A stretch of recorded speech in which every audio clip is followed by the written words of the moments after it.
Nah, ada pertanyaan, lebih mulia manakah seorang pemuda yang dari kecil dia menuntut ilmu sampai dia menjadi seorang yang berilmu, dengan pemuda yang baru bertaubat lalu dia menuntut ilmu dengan keras dan menjadi orang yang berilmu, dan keduanya ini mempunyai taraf ilmu yang sama. Mulia mana ini? Nah,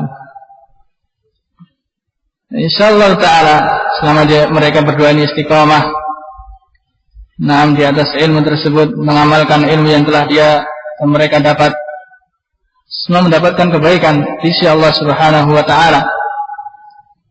Adapun mana yang lebih afdal, nah, ini kembali kepada Allah, kembali kepada batin mereka. Allah Subhanahu wa ta'ala yang mengetahui batin setiap orang. Terkadang orang yang menimba ilmu sampai belasan tahun, nah, tapi siapa tahu, nah, semuanya adalah Allah Subhanahu wa ta'ala yang tahu. Nah, sehingga intinya semua mendapatkan kebaikan dengan diberikan petunjuk oleh Allah Subhanahu wa ta'ala. Adapun masalah mana yang afdal adalah ketakwaan mereka masing-masing. Nah, inna akramakum indallahi atqakum. Sebaik-baik kalian di sisi Allah Subhanahu wa ta'ala adalah yang paling takwa. Nah, yang paling takwa, berilmu kemudian diamalkan. Nah, kriteria disebut sebagai pemuda apa saja? Nah, kriteria disebut sebagai pemuda itu apa saja? Nah, pemuda secara uruf, secara kebiasaan, yaitu pemuda yang baru gede. Nah, yang mereka itu biasanya mempunyai komunitas, berbeda dengan tingkatan anak-anak dan orang-orang dewasa. Ya, kalau kita lihat komunitas dalam kampung itu sebenarnya dibedakan menjadi 3 komunitas: komunitas anak-anak, komunitas pemuda, dan komunitas bapak-bapak atau simbah-simbah. Nah, pemuda yang seperti itu secara kebiasaan suatu negeri, mereka itu mempunyai taraf sendiri, mempunyai komunitas sendiri. Nah, itulah pemuda. Itulah pemuda yang biasanya mereka itu paling aktif, baik dalam suatu pergerakan maupun dalam tindak tanduk mereka. Mereka mempunyai keaktifan yang lebih daripada 2 komunitas yang lainnya, itu komunitas anak-anak ataupun bapak-bapak. Bagaimana tindakan orang tua yang mempunyai anak muda atau anak pemuda yang tidak taat pada agama, sudah diberi peringatan keras pun tidak mau? Allah Ta'ala hendaknya seorang atau orang tua senantiasa berusaha semampu dia, mendidiknya, menyekolahkannya pada sekolah-sekolah yang baik, diajarkan di sana Al-Quran dan Sunnah, serta jangan lupa senantiasa mendoakan kebaikan untuknya. Senantiasa mendoakan kebaikan untuk anak tersebut. Adapun setelahnya, setelah dia berusaha semampu dia mendidik dengan baik, berdoa kepada Allah Subhanahu wa ta'ala, ini kita serahkan selebihnya kepada Allah Ta'ala, karena petunjuk adalah milik Allah. Nah, jangan sampai terus dipenjara, dipasung. Tapi terus didoakan, karena petunjuknya adalah milik Allah Subhanahu wa ta'ala. Dihukumi apakah orang yang acuh? Dihukumi apakah orang yang acuh kepada agama? Tergantung acuhnya itu seberapa tingkatannya. Nah, kalau dimaksudkan acuh di sini, dia diberitahu bahwasanya inilah agama Islam yang benar, inilah ajaran Rasulullah, dinasihati, kemudian dia tetap acuh, nah, maka dikhawatirkan Orang seperti ini masuk dalam kategori firman Allah Subhanahu wa taala, "Wa may yurid an dzikri fa inna lahu ma'isyatan dhanka." Barang siapa yang acuh atau tidak mau tahu atau bahkan berpaling dari peringatan Allah, maka baginya ma'isyatan dhanka. Baginya hidup yang sempit serta sengsara. Nah, dan seorang muslim hendaknya belajar agama ini sebagaimana telah kita uraikan tadi. Kita dilahirkan untuk beribadah kepada Allah. Tidak akan terrealisasi ibadah tersebut kecuali dengan kita mengetahui cara-cara kita beribadah kepada Allah yang baik, syarat-syarat diterimanya suatu ibadah kepada Allah Subhanahu wa ta'ala. Wallahu ta'ala a'lam. Tidak.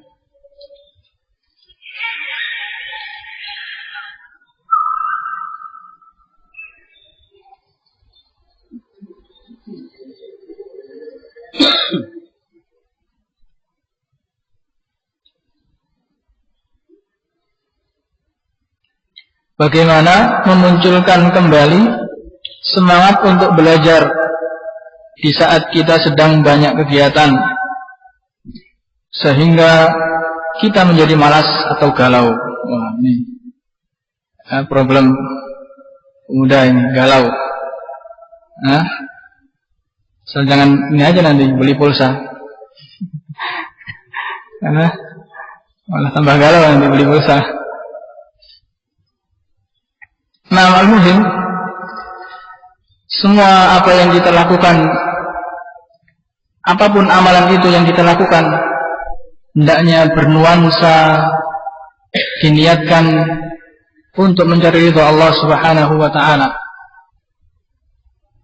Nah, dari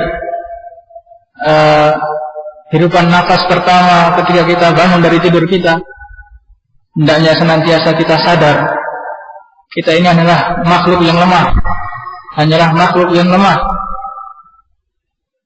yang senantiasa membutuhkan Allah Subhanahu wa ta'ala. Sehingga dengan kesadaran ini insyaallah ta'ala akan menumbuhkan ibadah atau amalan-amalan hati yang lainnya. Setelah kita keluar dari rumah kita, ketika kita ingat kita ini hanyalah hamba Allah, akan muncul rasa tawakal kepada Allah Subhanahu wa ta'ala. Nah, dan sebisa mungkin dihindari kegiatan-kegiatan yang tidak dibenarkan dalam Islam. Selama kegiatan tersebut diniatkan untuk kemanfaatan kaum muslimin yang tidak ada larangannya dalam agama ini, maka semoga Allah Subhanahu wa ta'ala memberikan balasan dari niatan tersebut. Nah, sehingga Allahu a'lam, di antara solusinya niatkan semua kegiatan itu karena Allah Subhanahu wa ta'ala. Nah, dan jangan sampai lupa untuk senantiasa berzikir kepada Allah Subhanahu wa ta'ala dalam kegiatan-kegiatan tersebut. Dalam suatu hadis, Rasulullah sallallahu alaihi wasallam mengajarkan bahwasanya zikir la ilaha illallah wahdahu la syarikalah, lahul mulku wa lahul hamdu wa huwa ala kulli syai'in qadir. Barang siapa yang membacanya 10 kali, maka pada saat itu di antara balasannya adalah akan diangkat derajatnya, akan dihapuskan dosanya, serta pada hari itu akan dijaga dari godaan syaitan. Dan tidaklah malas atau galau ini kecuali muncul dari syaitan. Sehingga dengan zikir, semoga Allah Subhanahu wa ta'ala senantiasa menjaga semangat kita untuk beribadah kepadanya.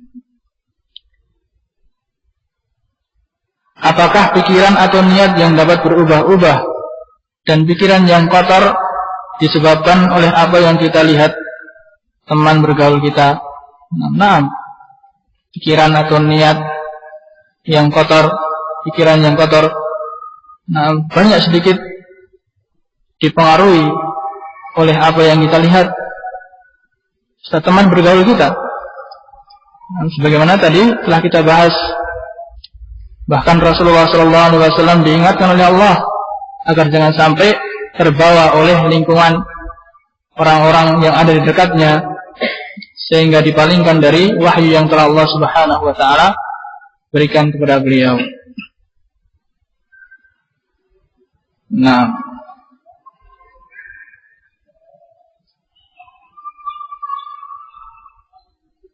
naktafi. Ada lagi? Oh.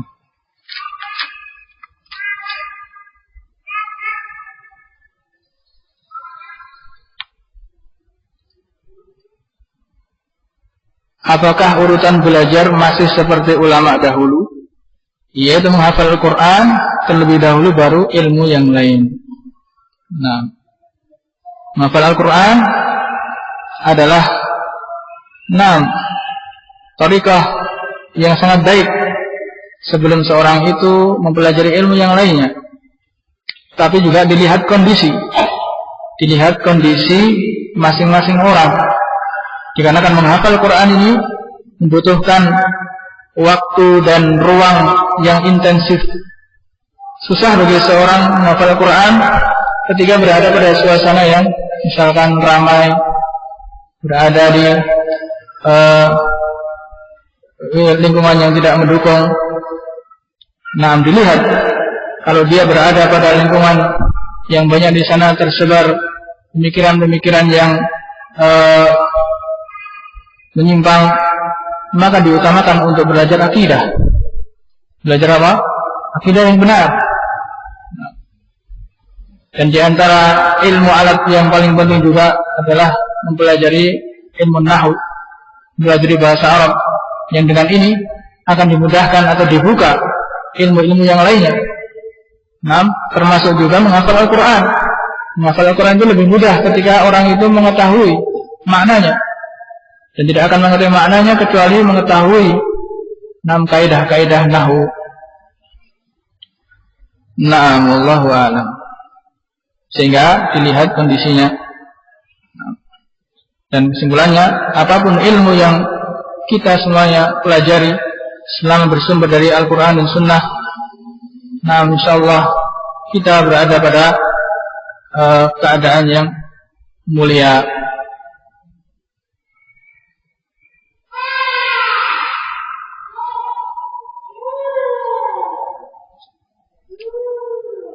Nah, ya insyaallah ya. Oh ini ada.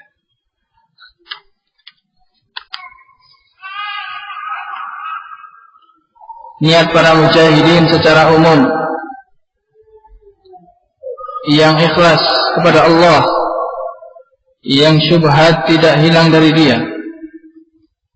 Apakah niat sebatas niat diterima Allah Ta'ala, terlepas dari amalan yang tertolak secara syar'i, seperti bom syahid, ketaatan kepada amir dan lain-lain? Nah, oleh karena itu ibadah atau amalan secara kaidah itu seorang muslim tidak boleh beramal suatu amalan, beramal suatu ibadah, perbuatan sampai dicocokkan dengan dalil Al-Quran maupun Sunnah, dan tidak diterima ibadah kecuali terkumpul padanya 2 syarat. Nah, syarat al-ikhlas dan syarat mutaba'ah. Dan sebagian ulama mengatakan syarat ibadah itu ada 3. Ada 3. 2 syarat tadi ditambah 1 lagi, yaitu sihatul mu'taqad, benarnya keyakinan, benarnya pemahaman dia terhadap Islam. Nah, ini 3 syarat diterimanya suatu ibadah. Nah, kalau saja ibadah itu hanya dibekali dengan ikhlas, tetapi tidak dibarengi dengan mutaba'ah serta keyakinan yang benar, maka tidak akan diterima oleh Allah Subhanahu wa taala. Man ahdatsa fi amrina hadza ma laysa minhu fa huwa raddun. Barang siapa yang membuat perkara baru di dalam agama ini, agama kami, yang tidak ada perintah padanya, maka amalan tersebut tertolak. Dia tidak diterima oleh Allah Subhanahu wa taala. Wallahu ta'ala alam. Subhanakallah wa bihamdika asyhadu an la ilaha illa anta astaghfiruka wa atubu ilaik.